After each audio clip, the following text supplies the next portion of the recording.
Toronto Maple Leafs, Edmonton Oilers. Who's better? Hey, what's up, guys? It is your boy, Walfrock, and I talk all things hockey. Today, I'm going to be comparing the Toronto Maple Leafs and the Edmonton Oilers. Before we begin the video, guys, I just want to say rest in peace to Ben. He was great to the hockey world, and he will be missed. They're the two best Canadian teams in the NHL, and their fan bases are so passionate, and they all hate each other, to be honest. More people hate Toronto because I don't know why, but I'm going to be comparing these teams because it's honestly a very hot debate. We just hit 1,000 subscribers. Thank you all for the support. I can't do this without you. We're going to start with the Edmonton Oilers. Their team is very good. Obviously, we know McDavid, Draisaitl are top three players in the NHL every single year. And obviously, we know they're the backbone of this team. If one of them goes down, the whole team goes down. We all know that. But last season, they got something that they usually have not gotten. They actually got a lot of goal scoring depth from their other players, which that honestly never happens. Nugent Hopkins, very good season. Zach Hyman, very good season. Evander Kane, unreal season. Even Yamamoto and Puljujarvi were having better years than they usually do. So if they can do this again, obviously it's going to be hard for all of them. It doesn't work like that every single year. But if they can keep progressing these bottom six guys, or not bottom six, I'm going to say the bottom six, like the top six guys who are supposed to surround with McDavid and Draisaitl, this team, their ceiling is unmatched. Their ceiling is a Stanley Cup if these guys can produce, because obviously we know Draisaitl and McDavid are putting up 100 points. We know that, but they need the people around him to produce so they can have a chance. So in my opinion, the bottom six isn't great. Puljujarvi is okay. Yamamoto is pretty good. I'm pretty sure he's gonna be on the second line though. Him or Puljujarvi, one of them. But I do like the Janmark pickup. Yes, he was on Vegas. I don't really like the fit on Vegas, but he's gonna have a lot of opportunity to play. Honestly, he might even be able to play with McDavid and Draisaitl. Who knows? And that will bring his points up even more, which is nice. Bottom six is all right, but I think it's doable. Now let's look at the Maple Leafs offense to see how it compares. So obviously Matthews, I think he's the number 2 player in the world behind McDavid. Unreal, 60 plus goals last season. I think he can recreate that season for sure. I think that's not a crazy thing to think of. Also, Mitch Marner is actually very good. I think he's a top 10 player in the NHL. I think he's super good, and he's going to keep just getting better and better.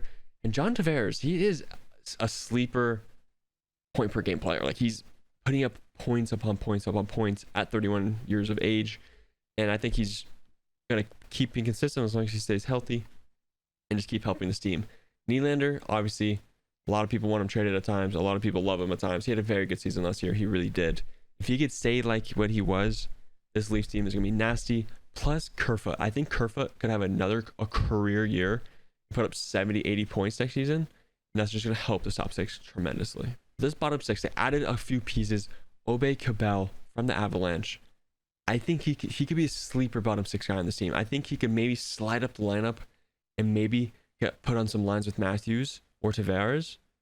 But I think this guy could put up 40, 45 points next season, and that'd be huge. Same with Bunting. Bunting popped off last season. You really can't expect him to do this again because it's his rookie year. I know he's like 35 years old being a rookie, but sophomore slump, if he has a sophomore slump, that's not good. That is not good at all. I don't think he will. I think he's very, very good. But I think these two are their two pieces that they need to step up on the forward core. Campbell and Bunting. But in my opinion, I think the top six on the Maple Leafs are better than the top six on the Oilers. So I think Leafs win that. But I think the bottom six goes to the Oilers. I think they have better depth. So let's go to defense here. Let's start with the Maple Leafs. Morgan Riley is elite. I think he's better than any D-man on the Oilers. Sorry, he's better than Nurse, in my opinion. He's better than Nurse. He puts up the points. He's a better contract than Nurse too. So I really like Morgan Riley. Jake Muzzin, he could be better. He's 33 years old. He has Stanley Cups under his belt, but he needs to be an elite defenseman that he can be. But it's iffy. He's iffy. I think Giordano is still a good piece for this team. It is never a bad thing to have a very good veteran presence for these younger guys on the team. I think that's big, especially for Liljegren and Sandin. I think Liljegren is very, very good. Same with Sandin. If they can progress like we know they can, this defense is going to be even better than we thought with Morgan Riley. So this defense is low-key. I know a lot of people are slamming it. Like they're saying it's bad. I don't think it's that bad, to be honest. It's not the greatest D-man we've never seen. It's not Nashville. It's not Carolina. I think it could obviously be better, but if Sandin and Liljegren produce like we know they can, I think this team could be very, very good from the back end. Go to the Oilers defense. Darnell Nurse, we know how good he is. I wish he can put up more points though. He doesn't put up that many points. I know that's not his game. But if he could start trying to implement a little more ways to put up more points, he's averaging like 30 points, 35 points a year, which is okay. But like if you have like Chris Letang who puts up 70 points a year, like it helps. You know what I mean? It helps. Tyson Barrie, he's actually very good. Every team he goes to, he's very good.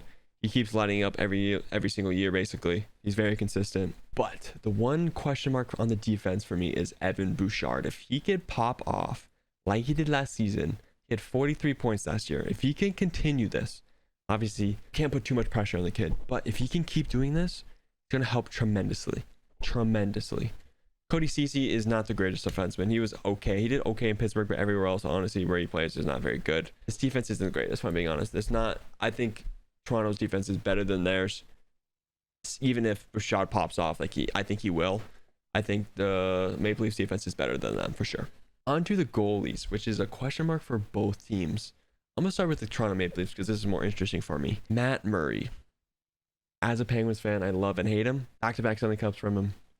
Then he just randomly started being horrible, right? So I think I like how the Leafs did this because there's a chance. There's a slim chance you can get that form back and go on a playoff run. In my opinion, does it happen? No. But there's a chance. Ilya Samsonov. Washington, he was not the greatest, if I'm being honest. We all know this. He wasn't the greatest. I do think he'll be the starter day one. But his numbers are okay. He's never really played the full starting position. He's always split games. He's never been the full starter, played 60 games. Never. Same with Campbell on the other side. If he has a bad start, I think their season's over, if I'm being honest. If Ilya Samsonov has a bad start, I think the fans are going to be ripping him and his mental will never be there. That's the one hard thing about playing in this Toronto market is the fans are all over you if you start playing bad. So you have to be a special breed to be a goalie in Toronto. It's not a bad thing. But if he starts good, he's going to get the momentum and this team is going to be elite. They're going to be elite either way. They're making playoffs no matter what. But if Samsonov can get to a all-star goalie, this team's going to be lethal. And if they can get those saves, I'm telling you, they're getting out of the first round. We say this every year. They get out of the first round, they're going to win multiple. That's what's going to happen. Jack Campbell. Jack. Can he be consistent playing 60 plus games? Last season, all-star year with Toronto, actually. Obviously, he's shown he can make the saves. He almost took them to the second round against back-to-back Stanley Cup champions in Tampa Bay this year. So we know he could do it. But he's literally the backbone of this team. If he does bad, the team does bad. If he does good, the team's going to do good. You know what I mean? So it's literally on him. It's on him. They're in an easy division. This helps the Oilers a lot. They're in an easy division. If they were in the Atlantic, they're not making playoffs. I'm telling you. They're not. But they're in an easy division. They should win this division easily. Easily win this division. Playoffs is what matters. Can he do it in the playoffs? We'll see. Because he's going to get an easy first round in a Pacific Division team most likely. And that could help out a lot, get some momentum on him, and roll through the rounds. We'll see. Comment down below. Don't roast each other in the comments. Just have subtle conversations on who's better. In my opinion, I think goalie-wise, I think Oilers are better. Defense, I think Toronto's better. Top 6 forwards, I think Toronto's better. And bottom 6 depth, I think Oilers are better. But in my opinion, the better overall team is going to be the Maple Leafs. I think they'll have a better NHL season than the Oilers. Make sure to comment down below if you guys enjoyed. Be sure to let me know some ideas that you would want me to do in the future. I'm going to be posting more NHL 22 content, so make sure to not miss out on that. Thank you for being here. Much love, and subscribe, motherfuckers.